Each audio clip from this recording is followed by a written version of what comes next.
Assalomu alaykum hammaga. Men Qosimova Guliramoman. Avval ham internet tarmog'ida ko'pchilikka murojaat qilib chiqdim, yordam so'rab chiqdim. Men bilan bog'liq vaziyat yuzasidan o'sha 2 nafar ichki ishlar xodimiga tegishli tartibda jazo tayinlandi. Yana murojaat qilib chiqishimning sababi endi to'g'risi kimga nima deyishni ham bilmayman. Vaziyat shuni yana taqozo qildi. Men o'sha oxirgi marta Otabek Jo'rayevning kanalida primoy efirda va'da bergandim. Aka, iloji bo'lsa boshqa chiqmayman men internetga, bo'ldi to'xtayman. Endi bu yog'ini faqat prokuraturani o'sha qolgan 9 ta xodimga beradigan xulosasiga qarab, keyin respublikaga borish kerak bo'lsa respublikaga boraman, o'sha dalillarni ochiqlash kerak bo'lsa keyin ochiqlayman degandim. Lekin yo'q, o'sha men so'zimda turdim. Lekin qolganlar nimagadir so'zida turmadi. Birinchi holat, o'sha nimada gapni ochig'i hozir yana murojaat qilishimning sababi balki bu meni oxirgi murojaatimdir. Chunki endi meni yo'limdan ashaddiy jinoyatchilar nimagadir bexosdan chiqib kelyapti. Oilamga, o'zimga tahdidlar bo'lyapti. Balki Xudo rizq qilsa hali ko'p yasharman. Balki o'ldirib yuborar, lekin o'ldirishdan hech ham qo'rqmayman, o'sha boshida ham aytganman. Lekin meni 2 ta qizim, bitta o'g'lim bular maktabga, bog'chaga qatnaydi. O'sha menga telefon qilib tahdid qilgan odamim agar buni ko'rayotgan bo'lsa, o'zingni ehtiyotingni qil deb turib yana 1-2 ta narsalarga shama qildi. Bitta yaxshigina jinoyatchi bor. Uni hozir boshdan oxirigacha aytib beraman sizlarga. Agar u shuni ko'rayotgan bo'lsa, agar qizlarimni yo o'g'limni oldida seni ko'rib qoladigan bo'lsam, sen kimnidir chopib tashlagan bo'lsang, seni nima qilishni men o'zim yaxshi bilaman. Telefon qilib menga tahdid qilishdan oldin, kimlarnidir talabini bajarishdan oldin, nimalargadir o'yin o'ynashdan oldin yaxshilab aqlingni ishlatishni tavsiya qilaman. Seni laqabing dahshat ekan-u, sen shuncha jinoyat qilib yoribsan-u, endi navbat menga keladigan bo'lsa, ovora bo'lma, ovora bo'lib meni bilan qo'rqitishga harakat qilma. Lekin agar farzandlarim oldida seni ko'radigan bo'lsam, bexosdan o'tganingni ko'rib qolsam ham seni uying bu yerda emas, boshqa joyda yashaysan. Bexosdan o'tganingni ko'rib qoladigan bo'lsam, men onaman. Hech qanday qonun, hech qanday narsa meni to'xtata olmaydi. Birinchi o'rinda men onaman. Shuni esingdan chiqarmagin. Endi masalaga qaytadigan bo'lsak, birinchi masala Quva tuman sudida aytilgan 417, ya'ni qolgan 9 ta xodimning qismi ajratilib jo'natilganida, lekin hali yetib kelmabdi. Farg'ona viloyat prokuraturasiga hali yetkazdirilmabdi. Ikkinchi masala, o'sha vaqtda 102 ni tashkillagan asosing bormi deb haligi hozir ular boshlaydi, yana qizil svetofor, yashil svetofor deb nima trollar hujumi boshlanadi. O'shalarga javobim asosing bormi?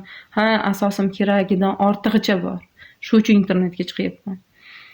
102 ni tashkillagan Azam Haminjonovni o'sha paytda qanaqadir bo'lim boshlig'i edi, uni ishdan oluvdi. Endi uchastkovoy qilib tiklab qo'yishibdi. Bo'lar ekanda, demak, boshlig'i aytuvdi, boshlig'i topshiriq beruvdi. Bu nima bu? Birovni o'ldirib kelsa, o'ldirib kelmam ishlar ekanda. Men juda ham shu narsani hazm qila olmadim shu bugun. Hali yetib kelmagan bo'lsa prokuraturaga, hali bu betda bilan ishlayotgan bo'lsa, bundan ham qiziq holat bor. Bundan ham qiziq vaziyat. Bu tumanda dastavval bir nafar odamning uyiga kirib, uni chopib tashlagan bitta laqabi Dahshat Oybek ismli bola bor. Uni dahshatligi ham bilmayman, nima emas. Keyin 2 nafar o'rtog'i bilan eshitishim bo'yicha bitta qizni zo'rlab 15 kun bitta joyda saqlagan. U jinoyati uchun ham o'sha jazo muddatini o'tab kelgan bola bor. Shu bir kuni telefon bo'lyapti begona raqamdan, men tanimayman. Ko'tarsam shu 6-dekabrda adashmasam. Kechki taraf soat 18:23, 18:30 larga yaqin. Telefon bo'lyapti. Telefon qilib turib, sizni men majburiy ijrodaman, siz Qosimova Guliranomisiz deyapti. Ha, men Qosimova Guliranomman. Ochig'i kreditlarim bor, balki shunaqa qarzdorligim bordir deb uni eshitdim. Sizni dedi qarzdorligingiz bor ekan dedi. Xo'p, qancha ekan qarzdorligim? Nimadan qarzim bor ekan desam, aytdiki, qayerdasiz? Siz bilan ko'rishib gaplashishim kerak dedi. Keyin aytdim, Nimaga gapiravering? Nimani ko'rishib gaplashasiz? Qancha qarzim bor ekan? Nima ekan desam, suvdan qarzingiz bor ekan dedi. Va shu gapini o'zida men shubhalanishni boshladim, chunki hozir hammaga ma'lum, telefoningizda предложениеda kommunal to'lovlarni bemalol ko'rib turasiz. Keyin uy meni nomimda emas, qaynotamning nomida uy. Menga qarzdorlik chiqmaydi, chiqsa ham. Keyin aytdim, "Ha, suvdan qarzimiz bormikan?" desam, "Ha" dedi. "Ismingiz nima?" desam, "Oybek." "Qancha qarzimiz bor ekan?" desam, 750 ming. "Siz suvda ishlaysizmi, majburiy ijroda ishlaysizmi?" desam, "Men suvda ishlayman" dedi. Keyingi gapi. "Ha, nomerimni qayerdan olding?" dedim. "Qayerdan olding?" desam, "Nima? Yo'q, siz nima qilishimiz kerak? Qayerdasiz u bu?" deyapti. "Xo'p, nomerimni qayerdan olding?" Birinchidan dedim, "Sen dedim, na suvda, na majburiy ijroda ishlamaysan. Chunki majburiy ijro qarzdorlik suvga chiqarmaydi. Ikkinchidan uy meni nomimda emas. Keyin sen qanday telefon qilib turib o'zing nima qilyapsan? Meni uncha qarzim yo'q. Senga kim topshiriq berdi?" desam, "Anglashilmovchilik bo'lib tushkilik" deb o'chirib qo'ydi. Keyin undan keyin qaytarib telefon qilsak ko'tarmadi. Undan keyin yana telefon qildik. Indiniga boshqa raqamdan telefon qildim. Keyin telefon qilsam, telefonni ko'tardi-da, bitta bola telefonimdan foydalanuvdi paynetda, u bu dedi boshida. Keyin aytdimki, "Men qara" dedim, "Seni ovozing edi, u kuni ham shu ovozda gapirgansan. Yana shu ovozda gapiryapsan. Kimsan sen o'zi?" deb savol berdim. Savol bersam, keyin aytdimki, "Nima o'yin qilyapsan? Hozir prokuraturaga ham ariza qilaman, ichki ishlarga ham ariza qilaman" dedim. "Olib kelishadi seni keyin topib. Kim berdi raqamimni?" desam, "Sen meni emas, o'zingni ehtiyotingni qilgin. Ko'ryapsizmi? Tahdid qilyapti menga. Sen o'zingni ehtiyotingni qilgin, sen meni o'ylamagin" deyapti u bola. Keyin uni raqamini yana o'chirib qo'ydi telefonda. Uni raqamini saqlaganimizdan keyin rasmidan bildik, o'sha jinoyatlarni sodir qilgan jinoyatchi nimagadir bexosdan anglashilmovchilik bo'lib, bu raqamimni qayerdan, kimdan, nima topshiriq bilan olganini aytmadi. Shu vaqtgacha meni umrimda birorta jinoyatchi menga shu o'tkir jiddiy jinoyatlarni sodir qilgan odamlar adashib tushib qolish holatlari kuzatilmagan. Shu uchun endi meni taxminim borki, balki Xudo rizq qilsa yana ko'risharmiz, balki boshqadir. Lekin menimcha haqiqat achchiq bo'ladi deydi-yu, shu haqiqatda nimagadir zahrini bir totisholmayapti. Nimagadir chidasholmayapti, kimlargadir og'irlik qilyapti. Qarang-a, ish shunchalik shirin ekan, bo'lmasa qonuniy ishlashsa bo'lmasmidi? Kimni kulfatidan xursand bo'lib o'tiribdi deysiz. Mayli, u yog'i yana ana qizil svetofor, yashil svetoforlar, yashil svetoforni bossalaring, yana trollar hujum qiladigan bo'lsa, bir boshga bir o'lim ko'raveramiz. Endi nima taqdirimizga nima yozilgan bo'lsa, taqdirotda nima bo'lsa ko'raveramiz. Endi bitta banda bo'lsak bas. Faqat bitta narsaki, borgan sari ishonchim yo'qolib boryapti.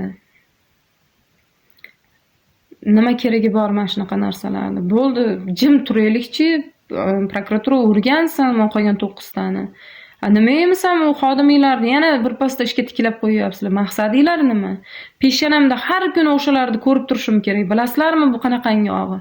Hech tasavvur qilib ko'rasizlarmi? Sizlarni bir kishi haqorat qilsa, yana o'sha odamni ertangi kuni ko'chada ko'rsalaring qanchalik og'ir botishini bilasizlarmi? Meni o'sha yechintirib, o'sha syomka qilgan odamlarni har kuni aptini ko'rishga majburman. Buni qanaqangi og'riqligini bilasizlarmi? Tepada turgan aqllilar. Shularni tashkillayotgan aqllilar. Hech his qilib ko'rasizlarmi? Hech Xudodan qo'rqasizlarmi sizlar? Nimaga usti-ustiga shunaqangi narsalar tashkillayverasizlar? Men jim yashayapman-ku. Men ishimga qaytdim, ishimda nima qilib davom ettiryapman. Bo'ldi, hamma narsani to'xtatdim, mayli qonunga qo'ydim. Xolis-ola bu yog'i nima bo'lsa bo'lar desa, nimaga yangi o'xshamagan ssenariylarni tuzasizlar? Voy, men hamma yo'g'imni yo'qotib bo'ldimki, nahotki o'limdan qo'rqadi deb o'ylasizlar. Nimaga shu gapni men sizlarga tushuntira olmayapman. Bitta ayol kishi yo'qotishi mumkin bo'lgan hamma yo'qni yo'qotib bo'ldimi? Yana nima xohlayapsizlar mendan?